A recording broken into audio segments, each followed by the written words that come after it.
मुझे भी जाना, मुझे भी जाना, मुझे भी जाना है। तो दोस्तों शिव जी मना करते हैं, त्रिया हाट के सामने किसका चल सका, आज तक किसी का वास नहीं चल सका। तो दोस्तों जैसे समय बीतता रहा तो माता रानी ने अपनी शक्तियाँ दिखाना भी प्रारंभ कर दिया। या तो माता रानी के वचनों के आधार पर वो खेलने डंडे को दरबार लगने लगा। तो जो इनका जो नाम है दोस्तों, इनका नाम है अजय बिजवाण जी।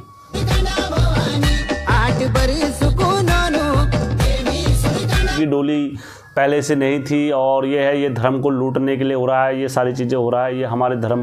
पहले सुरकंडा माता की कभी डोली नहीं उठती थी।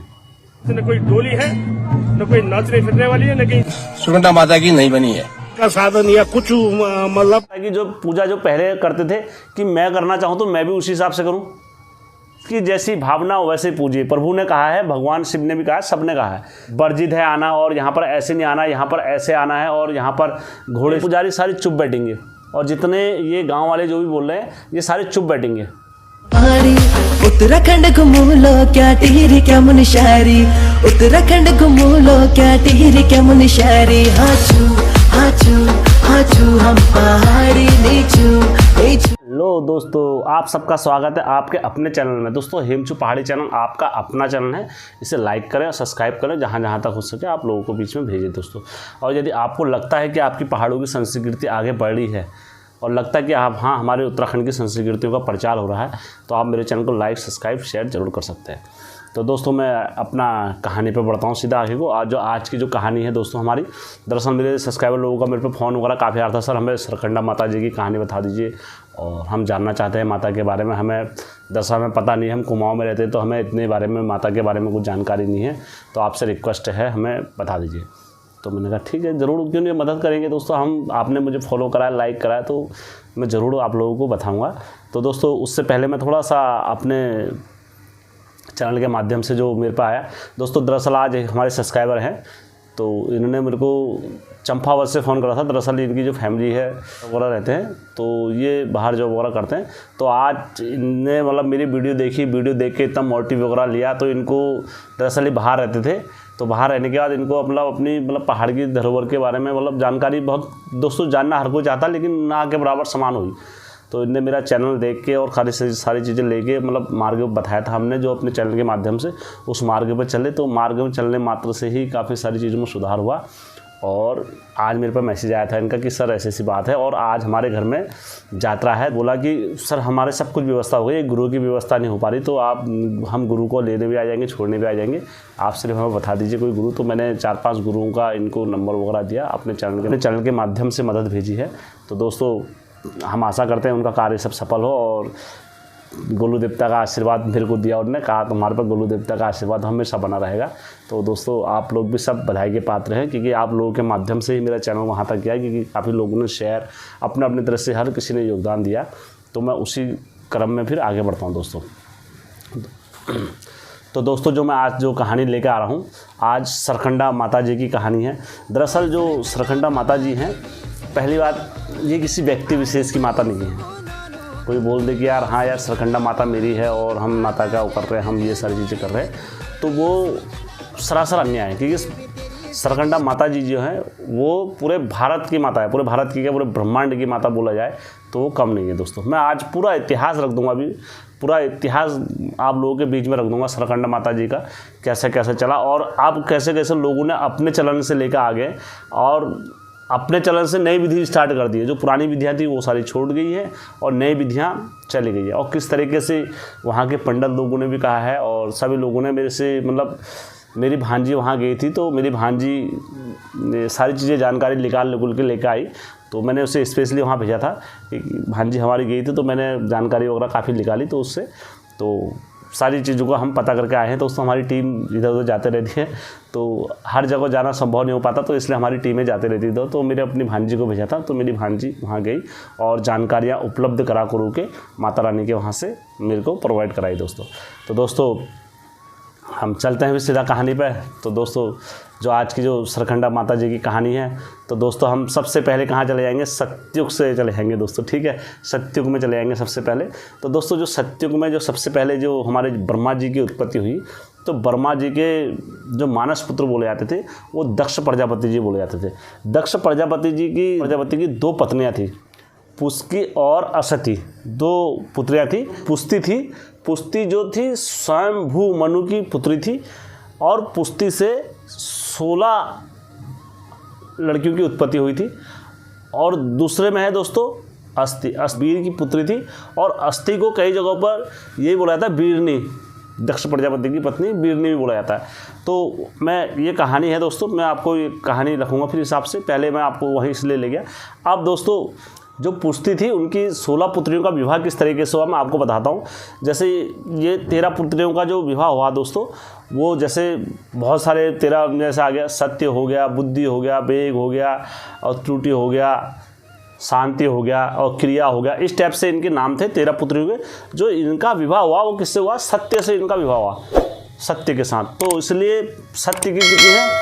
13 बीवियाँ। तो मैं इसलिए कहता हूँ सत्य हमेशा बड़ा होता है, सत्य से बड़ी कोई चीज़ नहीं होती है। तो वो सत्य के साथ कितने लोग हैं? बुद्धि वगैरह सब उनके साथ ही है। जो 13 पत्नियाँ हैं यहीं से सत्य की उत्पत्ति हुई। देखिए 13 पुत्रियों का विवाह किससे हुआ है? सत्य से हुआ है। और 14वीं पुत्री का विवाह किससे हुआ है?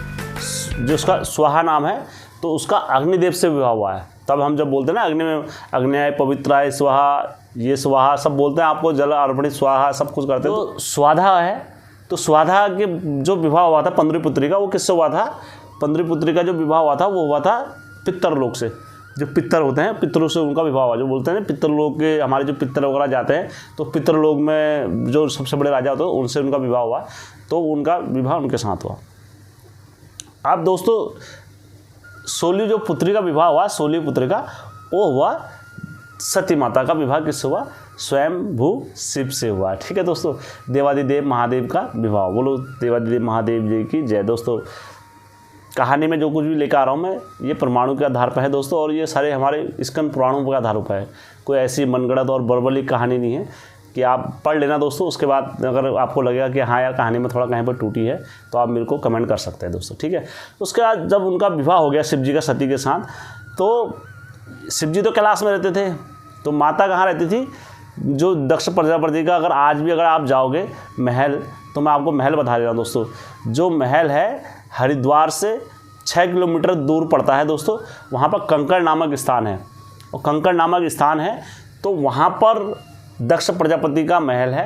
और वहाँ पर क्या हुआ है, दक्ष प्रजापति ने एक बार बड़ा भयंकर यज्ञ कराया।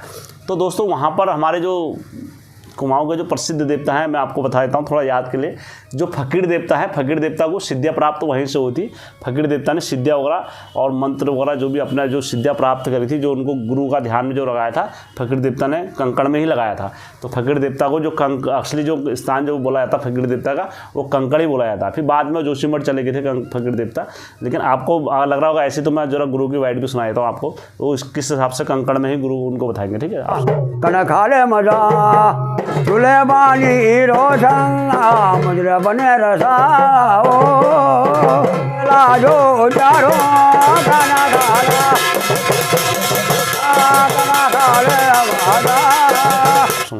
तो दोस्तों दक्ष प्रजापति ने महादेव को, अब होता ही है ऊँच नीचे थोड़ा जवाब में जो भी हुआ, मैं पूरा कहानी नहीं डालूंगा, थोड़ा बहुत शॉर्ट में डालूंगा, सबको पता ही है। तो उन्होंने क्या करा, सती से कहा, सती ने वहाँ जाने के लिए कहा मैं पिताजी अपने उसमें जा रही हूँ, मेरे पिताजी ने यज्ञ रचा है, मैं वहाँ पर जा रही हूँ। सभी देवताओं को बुलाया। उन्होंने कहा वहाँ बिगर बुलाए नहीं जाना चाहिए, और तुम वहाँ क्यों जा रहे हो? उन्होंने कहा पिताजी मेरे को जाना बहुत ज़रूरी है। मेरे पिताजी हो सके मुझे किसी कारणवश बुलाना भूल गए होगे, कोई नहीं था पिताजी अपने पुत्र को थोड़ा बुला सकता है, नहीं बुला सकता। क्योंकि अब महादेव ने तो उनने महादेव से बदला लेने के लिए करा था, क्योंकि महादेव को एक बार महादेव ने उनको प्रणाम नहीं करा था। दोस्तों दक्ष प्रजापति एक ऐसे राजा थे कि वो स्वयं पूरे श्रेष्ठ थे, पुरुषों में श्रेष्ठ दक्ष प्रजापति को बोला जाता था। वो सारे सृष्टि को वही देखते थे, दक्ष प्रजा पूरे चलाने का प्रोजेक्ट लिया। जैसे प्रधानमंत्री हमारे मोदी जी हो गए, और वैसी उस टाइम पर जो हमारे पूरे भारत को चलाने वाले थे, जो मनुस्मृति को, तो वो दक्ष प्रजापति कहलाते थे। तो स्वयंभू मनु की पुत्री थी उनके साथ, तो स्वयंभू मनु की पुत्री थी, तो स्वयं मनु ने उनको अपना वो देखा था। अब दोस्तों जो दूसरी बीरनी के 60 पुत्रियाँ हैं, उनका विवाह मैं रोक रहा हूँ, क्योंकि ऋषियों से हुआ देश चलाने के लिए, कैसे आदित्य वगैरह उनको सब राक्षसों वगैरह को दी थी, तो मैं वो उस पहलू को रोक रहा हूँ। इस पहलू में हम आ रहे हैं दोस्तों। ठीक है, तो दोस्तों जब ये इनका विवाह वगैरह हुआ, सब कुछ चला, तो देवराज वहाँ पर क्या हुआ, महादेव को नीचा दिखाने के लिए उनने क्या करा, सबने उनको प्रणाम बोला। दक्ष प्रजापति, महादेव ने उनको प्रणाम नहीं बोला। तो महादेव ने उनको जब प्रणाम नहीं बोला तो दक्ष प्रजापति को आ गया कि मेरे दमाता ने मेरे को प्रणाम नहीं करा, मैं अपने जमाता से बड़ा हूँ, तो सारी दुनिया मेरे को प्रणाम करा, तो इनने मुझसे प्रणाम नहीं करा। तो उन्होंने इसी बैर को दिखाने के लिए, इसी मतलब द्वेष भावना को दिखाने के लिए, महादेव को नीचा दिखाने के लिए क्या करा, एक यज्ञ की रचना करी। और उस यज्ञ में सभी देवी देवता किन्नर वगैरह सभी को निमंत्रण दिया गया, सिर्फ महादेव को छोड़ा गया था दोस्तों। तो उस कार्य में जाने के लिए माता सती ने काफ़ी जिद करी, मुझे भी जाना है, मुझे भी जाना है, मुझे भी जाना है, मुझे भी जाना है। तो दोस्तों शिव जी मना करते हैं, त्रिया हट के सामने किसका चल सका, आज तक किसी का वास नहीं चल सका, तो वो चले जाती हैं। अब दोस्तों जब वहाँ पहुँचते हैं, जैसे वहाँ पहुँचते हैं वो माता सती, तो वहाँ देखा जाता है कि महादेव का स्थान ही नहीं रहता। दोस्तों यह कहानी आप लोगों को पता ही होगी, मैं इसलिए आपको शॉर्ट में बता रहा हूँ। तो माता दक्ष जब महादेव के बारे में दक्ष प्रजापति काफ़ी अशब्द शब्द बोलते हैं। उस भांड से स्वांग की कला तुमने भली भांति सीख ली है। क्यों काल को स्वयं बुलावा दे रहे प्रजापति आप? बिगाड़ लेगा वो मेरा कपाली। बैरागी, चोर, लंपट, कपटी, छली और ऐसे बैरागी जिसको कपड़े पहनने का तमीज़ नहीं है, मतलब इस टाइप से महादेव के बारे में अशब्द शब्द बोलेगी, निंदनीय जो थे। तो माता सती को क्या बोलते थे, क्रोध आ गया। क्रोध आने के बाद माता सती ने क्या करा, अपने तेज से स्वयं अपना आप को जला दिया। दोस्तों मैं अपने वो हवन कुंड भी देख के आया हूँ दोस्तों, ज़्यादा बड़ा नहीं है हवन कुंड, इतना बड़ा नहीं है कि मैं देख सकूँ वहाँ पर कोई आदमी उसमें जा सके। मैंने जब वहाँ गया था हवन कुंड देख के आया हूँ, मैं वहाँ पर पूरा हवन कुंड देख के आया हूँ। तो जब दोस्तों माता सती ने किससे तेज से भस्म करा, अपना आप को स्वयं के तेज से भस्म हुई, क्योंकि माता सती को कोई भस्म नहीं कर सकता था, वो स्वयं अग्नि उनके साथ रहती थी, स्वयं वो रहते थे सब कुछ। माता सती अपना आप में आदि शक्ति थी दोस्तों, अगर जगत भवानी बोला जाता है, स्वयं माता थी वो अपना में, तो वो कोई उनको भस्म नहीं कर सकता। तो माता ने अपना आप को स्वयं अपने तेज से भस्म कर दिया, क्योंकि माता ने बोला था दक्ष प्रजापति से, जब ये पुत्री का जब वरदान मांगा था तो इनसे बोला था जिस दिन भी तुमने मेरा अपमान किया तो मैं स्वयं तुम्हारी ज़िंदगी से चले जाऊँगे, क्योंकि वरदानी पुत्र ऐसे होते हैं। तो दोस्तों जब ये सारी घटना हुई वहाँ पर, तो ये वहाँ महादेव को जब पता चला तो महादेव भी दोस्तों वीरभद्र की उत्पत्ति होती है, काली की उत्पत्ति होती है, यहाँ पर से सभी की मतलब सब युद्ध चलता बड़ा भयंकर। दक्ष प्रजापति का सर काटते हैं, तो फिर उनका सर काटने के बाद फिर उनके मुंह से जब बकरे का सर काट के लगाते हैं तो बम बम की आवाज़ आती है, उनका अहंकार सारे दूर होता है। तो ये मतलब ये कहानी प्रचलन में यहाँ पर है। तो दोस्तों जब शिव जी को बड़ा बैराग्य हो जाता है वहाँ पर, शिव जी माया मुँह के उससे सब बंधन से हो जाते हैं, तो शिव जी ने क्या करा, माता सती का शरीर पकड़ा, मृतक शरीर को पकड़ के वो जंगलों में विचरण करने लगे और अपने पत्नी के वियोग में नहीं रहते थे दोस्तों। अब दोस्तों क्या हुआ, इधर क्या हो रहा था, एक दैत्य राक्षस ने एक वरदान मांग लिया था, क्योंकि उन्होंने कहा सती तो शिव जी तो बैरागी बन चुके हैं, तो शिव जी तो माया मुँह से बाहर नहीं आएंगे। अब क्या होता है, मैं ऐसा वरदान मांग लेता हूँ कि मैं शिव जी के पुत्र से मरूँ। तो उनने वरदान मांग लिया। अब भगवान विष्णु को चिंता हुई, उन्होंने कहा यार ताड़कासुर ने ऐसा वरदान मांग लिया है, अब क्या करा जाए, अब तो बड़ा अचंभव हो गया। तो उन्होंने क्या करा, विष्णु भगवान ने अपना सुदर्शन चक्र निकाला और वो कहाँ फेंक दिया, सती के ओर को फेंक दिया। जब सती माता की ओर को जब फेंका तो उनकी देह के क्या हुए, 52 शक्ति मतलब 52 टुकड़े हो गए। तो 52 टुकड़ों में से दोस्तों कई जगह दोस्तों 52 बोला जाता है शक्तिपीठ, अलग अलग मनुष्य, और मनुस्मृति में दोस्तों 108 बोला गया है, और दोस्तों आदि शक्ति पुराणों में दोस्तों 51 बोला गया है, किसी किसी में दोस्तों कालिंका पुराण में अलग, तो हर किसी के अलग अलग देखें शक्तिपीठ अलग अलग हो गए। तो जैसे हमारे पूर्णागिरी माता में भी गिरा है, पूर्णागिरी में भी गिरा है, नैनीताल में जो बोला जाता है नैना झील बोला जाता है, जो आँख की जरा झील है तो नेत्र वहाँ गिरे जाते हैं बोलते हैं। तो उसी तरह माता के क्या हुए शक्तिपीठ बने। तो दोस्तों जो माता का जो सर था, तो सर कहाँ गिरा, खाल बोला जाता है, और चंबा में माता का क्या करा, धड़ गिरा दोस्तों। तो दोस्तों जो पहाड़ी थी वो पहाड़ी को क्या बोलते थे, सूरा बोलते थे, सुर पहाड़ी बोलते थे, सुर। तो सुर पहाड़ी के चक्कर में क्या बोला, सीधा सुर का, तो उसका नाम क्या पड़ गया, सुरकंडा।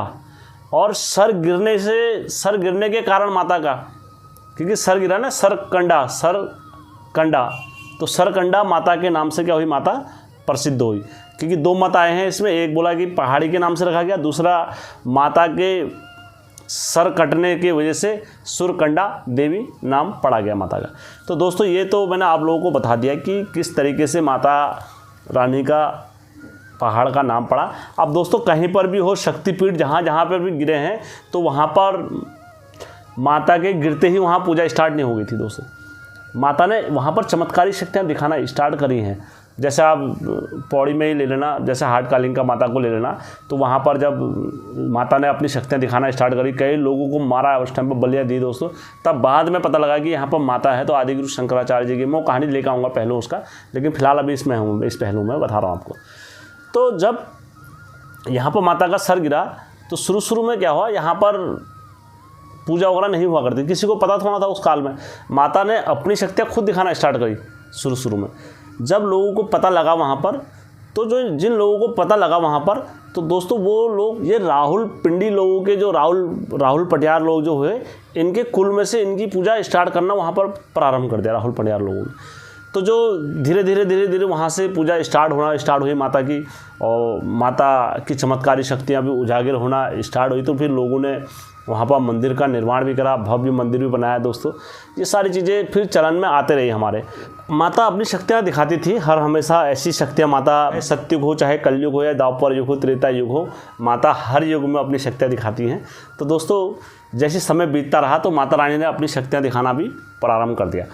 तो जो बोला जाता है, चंबा जो लोग थे, तो ये चैत माह के जब नवरात्रि चलते थे, तो ये माता रानी को क्या करते थे, अपने मंदिर में जाके अपने सर पर लेके आते थे, और सर पर लेके आने के बाद अपने गांव में रखते थे।